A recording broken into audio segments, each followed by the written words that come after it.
큰일 났어요. 아니, 큰일 난 사람 붙잡고 왜 전화를 또 하시세요. 반 전 총장이 불출마 선언할 것에 대한 낌새는 바른정당 내에서는 어느 누구도 찾지 못하는 게 맞는 거죠. 예, 그렇습니다. 예. 근데 좀 이제 위태위태는 했죠. 지지율이 좀 떨어지고 또 행보 자체가 조금 몸에 맞지 않는 옷을 입은 느낌은 좀 났잖아요. 그거는 맞는데 그렇기 때문에 더더욱 결국은 바른정당에 들어오는 것으로 교통정리가 되어가는 것으로 저는 알고 있었거든요. 맞습니다. 그죠. 예. 그런 이야기가 거의 다 됐고. 그러니까 김무성 대표께서 사실은 이제 반기문 총장 캠프의 핵심 관계자하고 설 전에 만났고 그 이후에 설 지나면서 2번을 직접 만났거든요. 그래서 거의 바른정당으로 오시는 거를 저희는 사실상 기정사실화해서 생각을 했죠. 결정적인 이유는 뭐라고 보십니까? 물론 이제 복합적입니다. 근데 가장 결정타가 이게 아니었을까 하는 짐작하시는 거 있습니까? 그러니까 본인이 걸어온 길이 외교가로서 이렇게 걸어왔는데 딱 이게 정치인으로 뛰어드는 것이 뭐 자신에 대한 공격 이런 것들을 좀 못 이긴 것 같아요. 예. 특히 이명진 비대위원장이 이런 말을 했잖아요. 낙상 이런 말까지 했잖아요. 네네.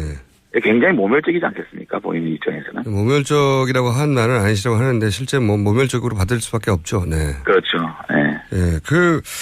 그런데 이제 이런 의혹 제기도 있긴 있습니다. 그러니까 새누리당 입장에서는 반기문 전 총장이 바른정당과 합쳐지면 결국은 힘의 균형이 확 무너져가지고 바른정당 쪽이 보수를 대표하는 정당이 될 테고 그러면 어떻게든 막고 싶었을 테고 그러다 보면 새누리당이 가지고 있던 여러 가지 카드를 써서 이렇게 압박도 하고 좋은 얘기도 했다가 우려되는 얘기도 했다가 이런 종합적인 압력도 큰 역할을 하지 않았을까. 그러니까 언론에 거론되는 거 아닌 물밑에서.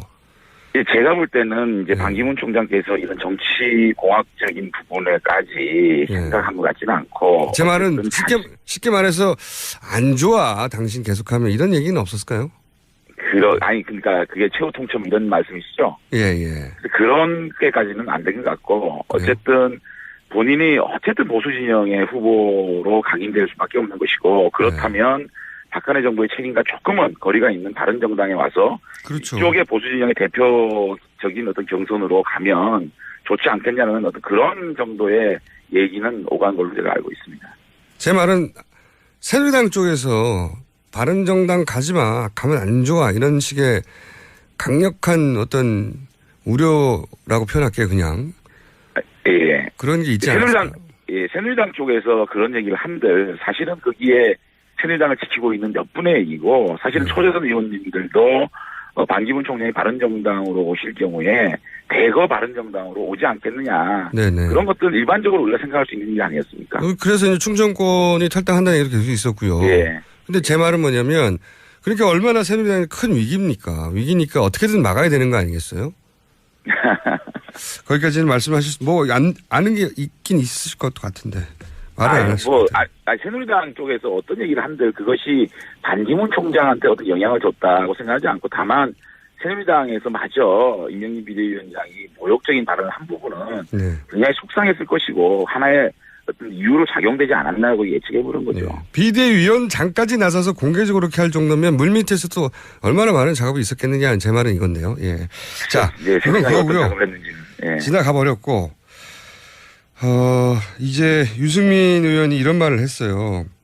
새누리당의 후보와도 이런 부사를 사용했습니다. 꺼리낌 없이 단일화 연대하는 것도 가능하다. 이게 이제 후보 입장에서는 그렇게 말할 수 있을 것 같은데 이렇게 되면은 점점 바른정당이 탈당해서 창당까지 한 취지가 무색해져가는 거 아닙니까? 결국은 단일화고. 근데 이제 새누리당이 반기문 총장 불출마 이후에 세 가지 기류가 있는 것 같아요. 세 가지요. 예. 첫째는 남경필, 유승민 의원을 믿고 그냥 저희들이 창당 정신을 살려서 쭉 가자. 왜 왕도가 있느냐라는 부분이 하나 있고 두 번째는 그래도 김무성 대표 같으신 분이 이제 많은 준비를 해온 건 사실이거든요. 지역의 사무실까지 거의 지정해놓고 전국 경선을 할 준비를 했잖아요. 그러니까 짧은 시기 동안 시간이 얼마 안 남았는데 이런 준비된 후보를 내서 좀 더 치열하게 경선을 벌이는 게 좋지 않느냐라는 의견이 하나 있고 또 한 가지는 지금 비문지대에서 민주당의 비문 진영 그쪽에서도 문재인 대표는 위험하지 않느냐, 문재인 대표는 너무 어떤 그 안티 세력들이 너무 고착화되어 있다는 그런 걱정 때문에 김종인 대표를 비롯한 일부 비문 진영에서는 같이 할 수 없지 않느냐는 기류가 있거든요. 그렇다면 그분들과 함께 해야 되지 않느냐는 그 기류, 이 세 가지 기류가 지금 현재는 공존하고 있는 것 같아요. 바른정당 내에요. 네네. 쉽게 말하면은 남경필, 유승민을 키우자 아니면은 김무성 불출마 선언했지만 차출해야 된다 지금 강제로. 그런 기류도 분명히 있습니다. 네, 그렇겠죠. 답답하니까. 예. 그리고 답답한 상황 맞죠. 네. 거의 이긴 줄 알았던 거를 지금 친박 비박의 싸움의 관점으로 본다면 2라운드를 친박이 이긴 거예요. 1라운드는 탄핵 국면에서 비박이 이겼지만 저는 그렇게 해석하는데. 그런가요? 지켜봐야죠. 그리고 이제 바깥 세력과의 연대 이런 거 말씀하시는 건데 제 말은 뭐냐면 유승민 의원이 새누리당 후보와 단일화를 할 수 있다고 말하는 순간부터는 뭐 그럼 굳이 뭐 나올 필요가 없었냐 이런 얘기를 들 수 있다는 거죠. 그 부분은 걱정 안 하십니까? 유승민 의원이 지금 새누리당과 뭐 이렇게 보수 단일 후보 말씀하시는 거는 지금 사실은 반기문 총장께서 들어오시면 유승민 남경필이 같이 붙을 경우에 유승민 남김을 같이 두목될 수 있는 것을 생각을 하지 않았겠습니까? 그런데 반기문 변수가 없어지다 보니까 유승민 후보 독자 후보론에 대한 비판, 그러니까 왜 그렇게 지지율이 오르지 않느냐라는 데서 비판을 하기 때문에 그러면 경선을 통해서 보수 후보의 단일 후보를 해야 되지 않느냐라는 어떻게 보면 선수를 치는 거 아닌가 생각이 좀 들어요. 아니 그 의도는 저는 충분히 이해가 가는데 이제 바깥에서 보기에 그럴 거면 뭘 탈당을 했어. 어차피 경선할 거면 안에서 경선하지. 이런 지적이 나오지 않겠냐는 거죠. 그런 비판은 나올 수가 있죠. 그렇게 쉽게 수긍하면은 아니 그런 비판 나올 수 있죠. 근데 지금은 그러면은 제 말은 이어서 바로 바른정당의 지지율 상승을 막는 어차피 뭐 나중에 합쳐지거나 단일화할 텐데 뭐 굳이 따로 지지할 필요가 있어? 이게 이렇게 연결되지 않을까요? 그렇게 물론 그런 부분들이 좀 걱정되는 부분인데 사실은 이제 그 조기 대선이 현실화되면 될수록 이게 새누리당은 사실은 황교안 총리 외에는 대안이 없는 것이고 황교안 총리 같은 경우는 지금 탄핵되기 전까지는 아무런 어떤 액션을 할 수가 없어요. 새누리당 같은 경우에는. 근데 바른정당은 그 안에서 공간이 최소한 한 달 이상은 여기서 대선 후보군에 여러 가지 논란을 일으키면서 오히려 바른정당 쪽에 시선이 모여질 수 있는 부분이 있거든요. 그 안에서 저희들이 대안을 찾아 나간다 그러면은 그 보수 진영의 경선의 대표성을 바른정당에 가질 수 있는 부분이에요. 그러니까 시간이 가면 갈수록 바른정당 쪽에 더 관심이 모이면 새누리당 의원님도 이쪽에 더 관심을 가질 수밖에 없는 상황이니까요. 오히려 그런 것을 기회로 작용될 수 있는 거죠.